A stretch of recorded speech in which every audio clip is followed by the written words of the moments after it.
همه داریم تلاش میکنیم و پیش میریم، یکی آهسته و کند، یکی خیلی سریع، یکی موفق‌تر، یکی کمتر موفق. هممون خسته میشیم و هممون مسیر طولانی و احتمالاً سختی رو داریم طی میکنیم.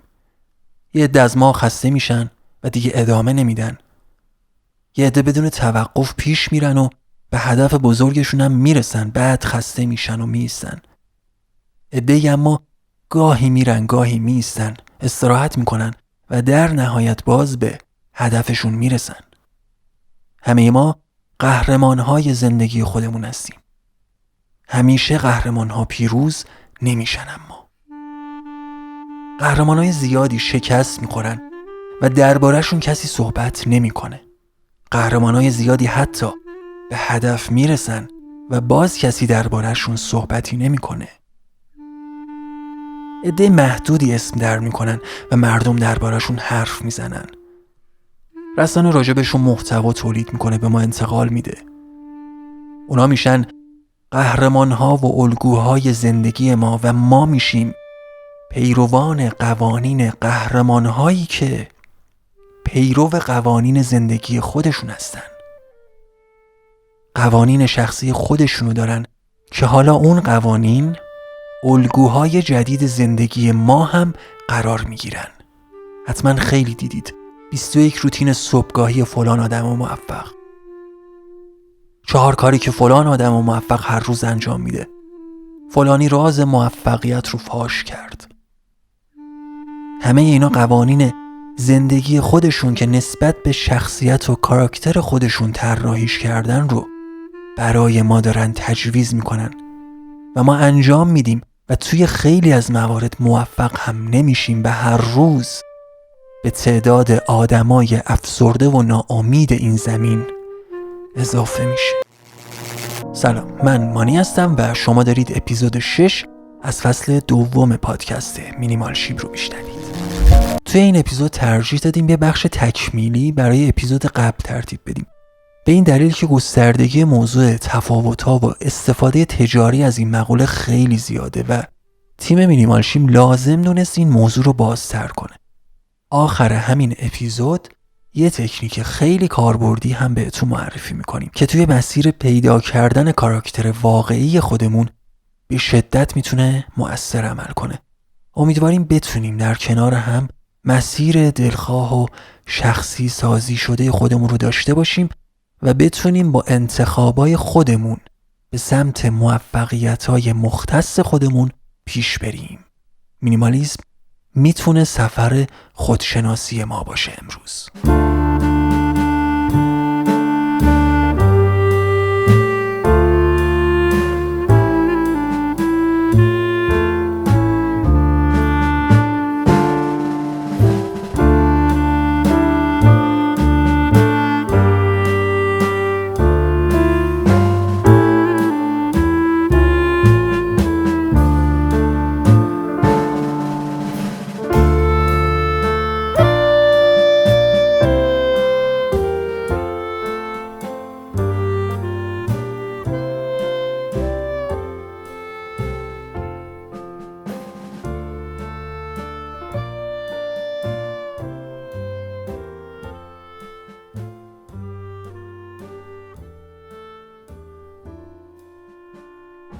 ما قهرمان‌های زندگی خودمونیم و توانایی‌های منحصر به فرد خودمون رو داریم.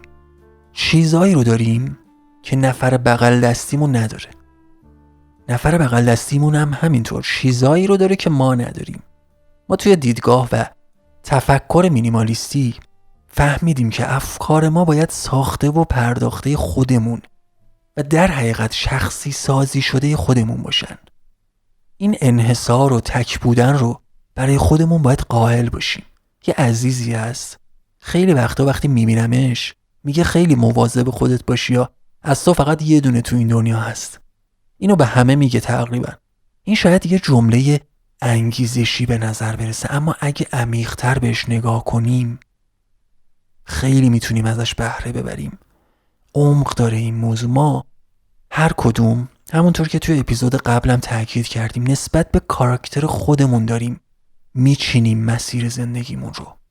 یه سری چیزا رو اصلا ناخودآگاه داریم انجامشون میدیم بدون اینکه بدونیم، چون نهادینه شدن توی ذهنمون به خاطر مسیری که از بچگی اومدیم.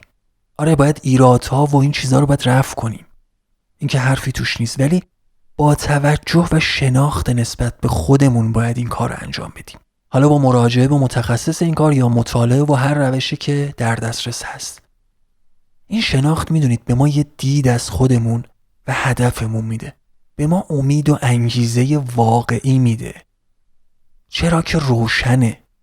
خیلی از ما مردم با امیدهای ناواضح زنده ایم، با انگیزه های تزریق شده توسط رسانه های انگیزشی به هر شکلش که وجود داره زنده ایم و ادامه میدیم. شکست های زیادی رو متحمل میشیم به این علت که اجازه میدیم انگیزه های غیر واقعی برامون ایجاد بشه. یکی از دلایلش اینه که خب دنبال راه حل سریع، این البته یکی از مهمترین دلایلش ها، و با تکیه بر این واقعیت کافیه یه نفر توی اکسپلور اینستاگرام یه راهکار سریع درباره یه مشکل فجیع رو به ما بده. حتی اگه کلی پلن چیده باشیم برای اون مشکل، از ادامه دادن به اون پلن دست میکشیم و میچسبیم به اون راه حل سریع. یعنی ذره‌ای به مسیری که برای خودمون طراحی کردیم ارزشی قائل نیستیم که اینطوری سریع مسیرمون رو تغییر میدیم. خیلی از این راهکارها موثرن اوکی، ولی تکیه کردن ما به این نوع حل مسئله است که همه چی رو خراب میکنه. برخوردمون با مسائلی که همه چی رو خراب میکنه.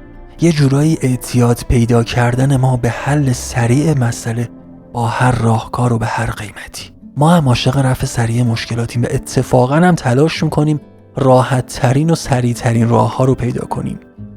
اما به نظر میاد اولین قدم قبل از هر چیزی، حتی رسیدن به یه مشکل، شناخت کافی داشتن از خودمون باشه.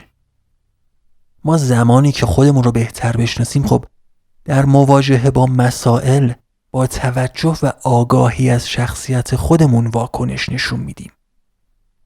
مثل خودمون و شبیه خودمون واکنش نشون میدیم. ما دلمون میخواد ثروتمند بشیم، اما وقتی حرف از پس‌انداز کردن میشه به خودمون میگیم با 1,000,000 آدم پولدار نمیشه. بعد با یه آدم ثروتمند مواجه میشیم یه جایی، میبینیم داره سر 100,000 تومان پول با یکی بحث میکنه، با خودمون میگیم همینجوری با 1,000,000 کردن پولدار میشن و پدر سوخته ها. پر از این تناقض های ماهایی که خودمون رو خوب نمیشناسیم. کاری ندارم اون آدم اون شکلی پولدار شده یا نه، اصلا با 1,000,000 میشه پولدار شد یا نه. مسئله کاراکتریه که من دارم. ممکنه من اون مدلی پولدار نشم، اما یکی دیگه همون شکلی پولدار بشه. یکی میاد یه فکت میاره از یه آدم موفق که اینطوری کرده اونطوری کرده اینقدر ثروتشه.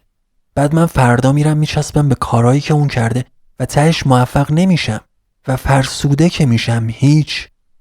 اون امید و انگیزه فیک و غیر واقعی که در من ایجاد شده بود هم دیگه از بین میره. ممکنم است با تکرار رفتارها و کارهایی که اون آدم موفق و ثروتمند کرده منم برسم به چیزایی که اون رسیده. میشه، اینم میشه. اینکه تعریف ما از موفقیت چرا فقط ثروتمند بودن رو شامل میشه کاری ندارم، بهش میپردازیم. البته کل حرف من اینه که خودمون رو باید اول بشناسیم، یا اگه قرار تغییری در شکل و شمایل و رفتارها و کاراکتر خودمون ایجاد کنیم آگاهانه و تخصصی این کار رو انجام بدیم. منظورم از تخصصی انجام دادن ویژه بودن موضوعه. خیلی هم خوبه، تکنیک و متد خوبم توی این زمینه هست برای الگو برداری از افراد موفق و هدفگذاری‌های موفق اما در کنار همه اینا یه چیزی منو میترسونه. روند تاریخ و اگه یه بررسی سطحی بکنیم و برسیم به این نقطه‌ای که الان ایستادیم، یه مورد خیلی مشخصی رو میتونیم به وضوح مشاهده کنیم. خیلی داریم شبیه به هم میشیم.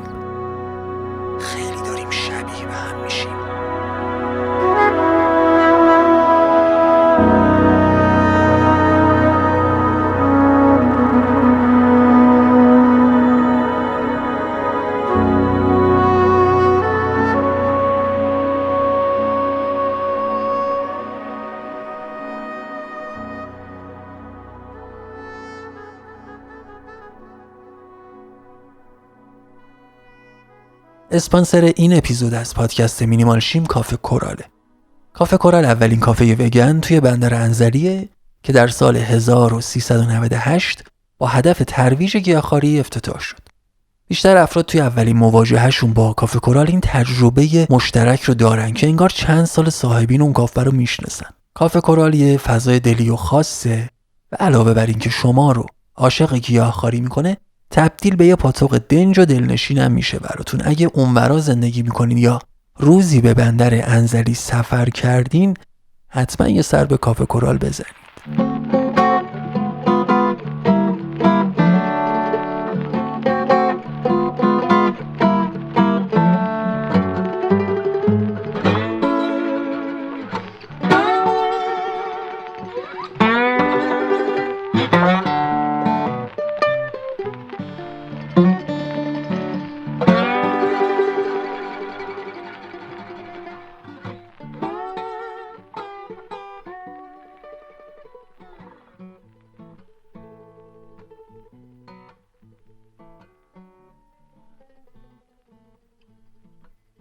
ناامیدمون میکنن که به همون امید بفروشن. انگیزمون رو ازمون میگیرن که به همون انگیزه بفروشن. بیماری و افسردگی رو به همون تزریق میکنن که راههای درمانشون رو به همون بفروشن. گرونی رو ایجاد میکنن که تخفیفاشون رو به همون بفروشن. ترس از آینده رو میندازن به جونت که پیش بری و واسه آینده تلاش کنی، زنده بمونی و واسه شون نقش نیروی فعال رو داشته باشی. تو اگه خیالت از آینده راحت باشه که دیگه سگدو نمیزنی، باج نمیدی، سرخم نمی کنی، اسارت پول رو نمی کشی، صبح تا شب تو حروم کارمندی و کارگری نمی کنی برای رئیست، حتی ریاست نمی کنی. طرف میاد میگه بیا بهت یه راهکار بدم یه شب پولدار بشی، خودش 8 گروی 9 میخواد به تو بفروشه که 8 رو پس بگیره. میدونی چی میگم؟ اون آدمی که درگیر این موضوع میشه و میخواد ثروتمند بشه اصلا نمیدونه چرا باید بخواد پولدار بشه. داره زندگیشو میکنه که یه موجی میاد سمتش و میبینه همه سوار اون موجن، اینم سوار میشه. همین الان 10 میلیارد بذاری جلوش، نمیدونه چطوری باید خرجش کنه. سر یه تایم خیلی کوتاه هم از دستش میده چون اصلا بلد نیست پولدار باشه. که نه که متخصص باید باشی واسه پولدار بودن، این که اصلا رویاهاش به اندازه اون پول نیست مسئله است. خیلی ها تو این مسیر سرخورده میشن، تلفات زیاد داره این مسیر و اون سرخورده ها خیلی سخته براشون. کسی از این فروشنده های انگیزه و امید به ما درباره شکست‌ها و آمار ناموفق ها نمیگه. خیلی بیشتره. همه موفق نمیشن توی مسیری که عاشقشن. همه اونایی که 10,000 ساعت برای یه کار آموزش دیدن و کار کردن و حرفه‌ای شدن، تهش لزوماً موفق هم نمیشن. توی اونا هم هستن کسایی که موفق نشدن. نمیشه گفت زمانشون هدر رفته، تجربیاتی به دست آوردن و اگه باهوش باشن با همون تجربیات مسیر جدیدی رو میسازن. اما بازم همه اینطوری نیستن، همه قوی نیستن، همه نمیتونن بپذیرن که زمان یه چیز نسبی، گول زننده و محدودیت سازه. همه توی مسیر مشخص و همگانی نبودن.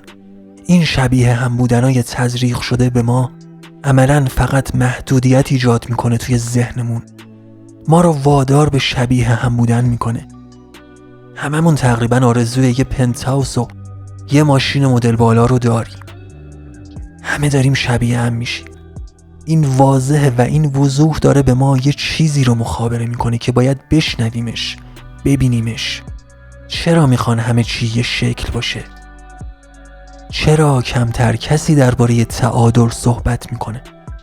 چرا استمرار داره تبلیغ میشه اما ایستادن و اندیشیدن تبلیغ نمیشه؟ چرا تا کسی یه حرف مهم میزنه سری سوار موج تمسخر قرارش میدن؟ چرا مقوله های مهم تبدیل میشن به جوک های خیلی خیلی خنده‌دار؟ چرا به هر کسی که کمی عمیق‌تر از ما صحبت میکنه میگیم بابا تو دیگه خیلی حساس شدی؟ چرا کسی نمیگه وایسا، فکر کن، تحلیل کن؟ حتی میگم فکر کردن باعث راکت شدن ما میشه.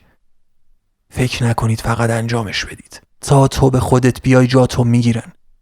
چیه این همه عجله؟ این همه محدود شدیم که نگران گرفته شدن جامونیم. حالا خودمون که هیچی، به بقیه هم تجویز میکنیم که بدو جاتو میگیرن. درصد آدمایی که میخوان یه شب موفق بشن چقدر زیاد شده توی همین 10 سال گذشته. فقط همین 10 سال گذشته رو تا الان یه بررسی بکنید ببینیم آقا چند درصد از اونایی که شروع کردن تونستن یه شبه به ترکونن و موفق بشن؟ کم، خیلی کم، خیلی خیلی کم. حتی اونایی هم که موفق شدن یه روز 2 روز نبوده پروسه رسیدن به موفقیتشون. ببینید نمیخوام باورسازی بکنم براتون که نه امکان نداره کسی به سرعت به یه موفقیت خیلی بزرگ برسه. گفتم که مسئله اصلی ما شناخت خودمونه، وگرنه خود من معتقدم آدمیزاد صاحب چنان قدرتاییه که اگه بتونه به دستشون بیاره یه شبه که سهله، دقیقه به دقیقه میتونه رشد کنه و موفقیت‌های بزرگ به دست بیاره. وارد این مباحث نمیشیم، ما فقط میخوایم قبل از هر چیزی به یه شناخت کافی یا حد اقلی از خودمون برسیم. همین. بعدش دیگه خودمون میتونیم تشخیص بدیم که چطوری و چرا میخوایم موفق بشیم و یا پیشرفتی بکنیم.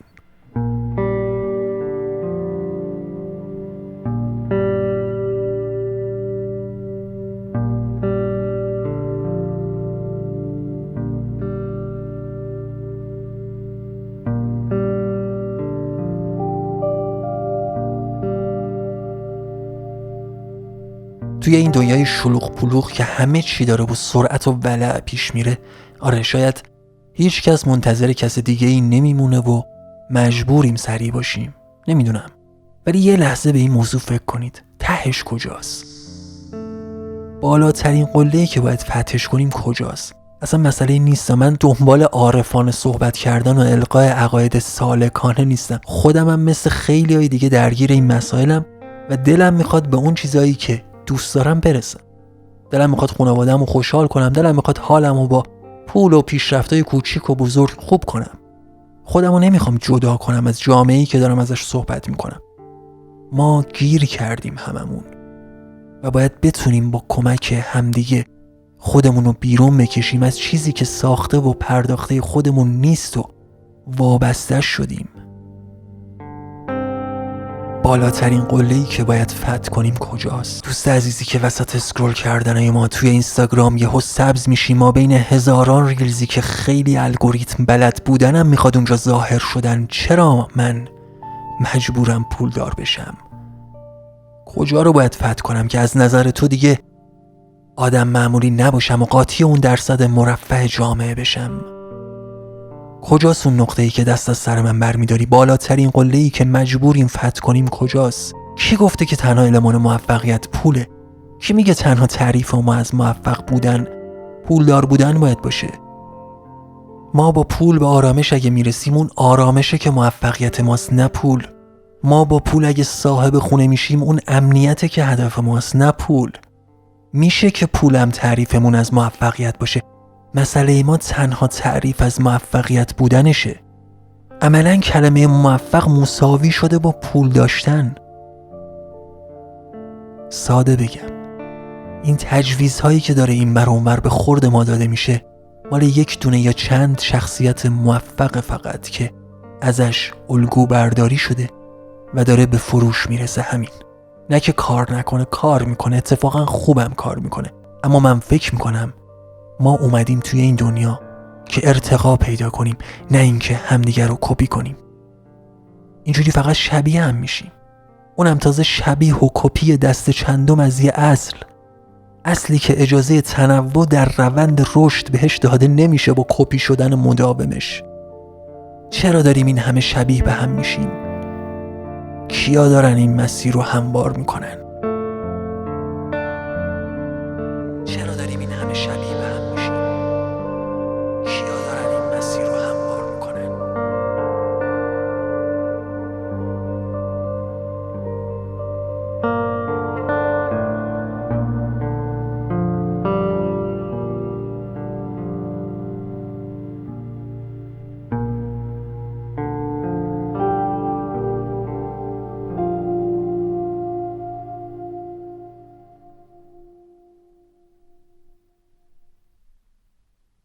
ما زندگی مینیمالیستی رو انتخاب کردیم برای آزادی و آرامش بیشتر. در حقیقت آزادی و آرامش واقعی تر. برای اینکه بین تمام ایسمایی که میشناسیم مینیمالیسم رو قابل اطمینان تر دیدیم. چرا که مینیمالیسم فقط یه عنوان که به ما بیشتر از یه عنوان خالی و تبلیغاتی خدمات میده. اسم بودنش ما رو توی قالب ثابت و تعریف شده خودش قرار نمیده و چون قانون مشخصی نداره این اجازه رو به ما میده تا طبق نیازهای واقعی خودمون مسیر و اهداف خودمون رو مشخص کنیم. افکارمون رو اولویت بندی کردیم، برای خودمون مسیر شخصی سازی شده خودمون رو طراحی کردیم تا شبیه خودمون باشیم. این فرصت تحلیل و بررسی رو زندگی و تفکر مینیمالیستی به ما داد. متوجه شدیم توی این سبک از زندگی میتونیم تفاوت‌ها رو برای ایجاد تعادل مورد استفاده قرار بدیم و دفعشون نکنیم. یاد گرفتیم متفاوت از هم بودنه که ما رو کامل میکنه و ارزش‌هامون رو قوی‌تر و واقعی‌تر میکنه. افکارمون رو مینیمال کردیم تا به افکار اصیل‌تر خودمون فرصت دیده شدن بدیم. خودمون رو بهتر بشناسیم، بیشتر و دقیق‌تر بشناسیم تا راه خودمون رو بتونیم بسازیم و هدف خودمون رو نسبت به چیزی که واقعاً هستیم انتخاب کنیم. این خودشناسی نیازمند شناخت ارزش‌های ماست. در حقیقت باورایی که ما رو شکل میدن. یعنی قبل از اینکه بخوایم ارزش‌هامون رو قوی‌تر کنیم اول باید بشناسیمشون. خیلی از باورها و ارزش‌هایی که ما پیروشون هستیم متاسفانه متعلق به خودمون نیستن یا اینکه با آگاهی و اطلاع خودمون انتخاب نشدن. همونطور که گفتم ما توی این اپیزود یه تکنیک خیلی خوب داریم برای شناخت این مسئله. امروز تلاش میکنیم که باورها و ارزش‌های واقعی خودمون رو بشناسیم. این شاید بهترین شروع برای شناخت خودمون باشه. برای اینکه خود واقعیمون رو پیدا کنیم و بعد مسیر شخصی سازی شده خودمون رو بسازیم.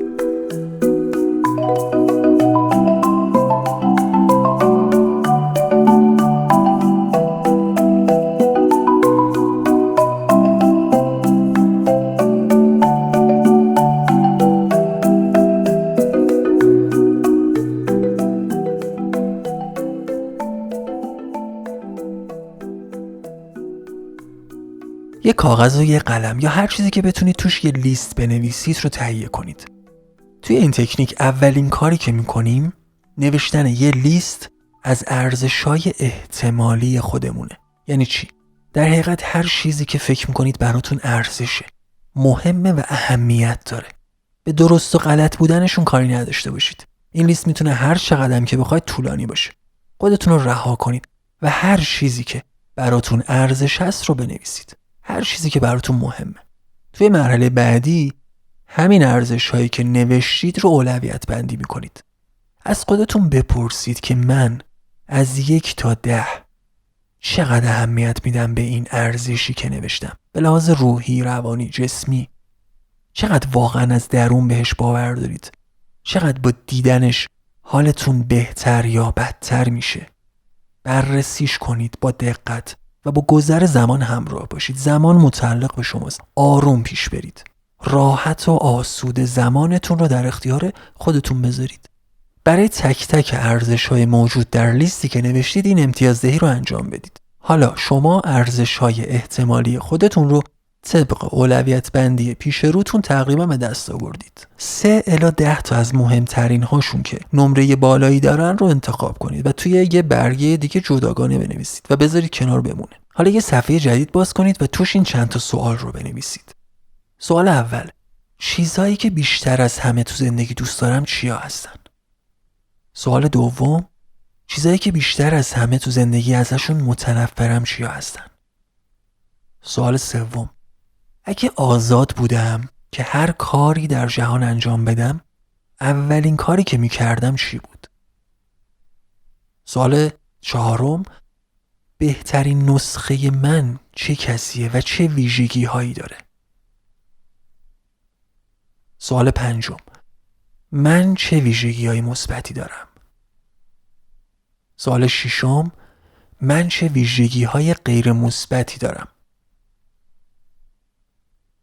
سوال 7: چه چیزی از بین این 3 کلمه برای من اهمیت بیشتری داره؟ موفقیت، خوشبختی، معنا. به این سوالها توی یه فرصت اختصاصی پاسخ بدین. بعد از اینکه پاسخها رو نوشتید، برگردید به اون 3 الی 10 تا ارزشی که برای خودتون جدا کرده بودین. توی این مرحله خیلی چیزا براتون روشن میشه و به جوابای خوبی میرسید خودتون. میتونید همینجا تکنیک رو متوقف کنید و به یافته هاتون اعتماد کنید. در صورتی که هنوز به جواب خوبی از نظر خودتون نرسیدید، چند روز 3 الی 7 روز صبر کنید. بعد به خوابها و رویاهایی که توی این مدت میبینید توجه کنید و اونا رو یادداشت کنید توی این مدت. هر چقدر با جزئیات بیشتری یادداشتشون کنید بهتره. توجه داشته باشید همه این چیزایی که یادداشت میکنید، این سوالایی که پاسخ میدید، ارزشایی که مینویسید، میتونن مثبت یا غیر مثبت باشن. اصلا اهمیتی نداره. سعی کنید آزادانه بنویسید و فیلتری نذارید بین خودتون و چیزایی که مینویسید. اگه مثلا دنبال یه هدف خوبیم، لزومی نداره همه چیز رو سعی کنیم خوب ببینیم یا چیزای منفی رو فیلتر کنیم. اینو لطفاً حواستون باشه که آزادانه و رها بنویسید. بعد از گذشت این چند روز، خوابایی که یادداشت کردید رو هم بیارید بذارید کنار اون 3 تا لیست قبلی. توی این مرحله یکم باید دقتتون رو بالا ببرید. خوابایی که یادداشت کردید رو، حالا هر چند تا که هستن فرقی نداره، دونه دونه با اون لیست ارزش‌های جدا سازی شده و پاسخ‌هایی که توی لیست سوال‌ها نوشتید بررسی کنید و نقاط مشترکشون رو یادداشت کنید. این نقاط مشترک میتونن خیلی مستقیم و مشخص باشن که با یه بار دیدن متوجهشون بشید. میتونن ذهنی و یا حسی هم باشن. من مثال نمیزنم که ذهنتون رو منحرف نکنم، چون اصولا ذهن کمی گول زننده است و هر چقدر یافته هاتون یونیکتر و بدون دخالت باشه بهتره. کاملا هم خیالتون راحت باشه. صدای درون شما به شما راستشو میگه. در تمام مدتی که این کارها رو انجام میدید، خودتون رو رها کنید و به لحاظ درونی سعی کنید آرامش خودتون رو حفظ کنید. حالا آخرین مرحله اینه. نقاط مشترکی که یادداشت کردید رو بذارید جلوتون و بررسیشون کنید. به اتفاقاتی که توی این چند روز افتاده به صورت ذهنی برگردید. به ارتباطاتتون، به رفتارهاتون، به تصاویری که دیدید. خیلی نمیخواد جزئی بشید، همون چیزایی که خودکار خودشون به ذهنتون میان. در حالی که به اتفاقات چند روز گذشته فکر میکنید، به همه اون کلماتی که روی کاغذ روبروتون قرار گرفتن هم نگاه کنید. همه این کلمات، جملات، ارزش‌ها، نقاط مشترک، تصاویر، خاطرات، همه اینا با هم روی اون کاغذی که روبروتون قرار دادید سعی دارن چند تا کلمه رو به شما بگن.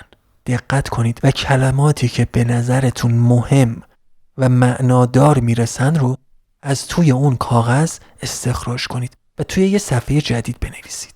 اصلا خودتون رو محدود نکنید. همچنان سعی کنید بدون فیلتر این استخراج رو انجام بدید. بعد از این کار شما به پاسخی که دنبالشید میرسید. توی اون برگه جدید که روبروتون قرار داره، همه اون چیزی که درونن براتون اهمیت داره یا درونن میخواید بهش تبدیل بشید یا درونن میخواید داشته باشیدش نوشته شده یا توی بدترین حالت اشاره‌ای بهش شده. هر سوالی درباره این تکنیک داشتید با خیال راحت ازمون بپرسید توی کامنت ها. کاملا قابل درک برامون که میتونه پیچیده باشه. میدونید زندگی مینیمالیستی واقعا چیزی فراتر از حذف وسایل و خریدن لباسای سفید و سیاه و کرمه. مراقب خودتون باشید و یادتون نره زندگی میتونه بهتر از این باشه، حتی اگه انتظار بهترین ها رو نداشته باشیم.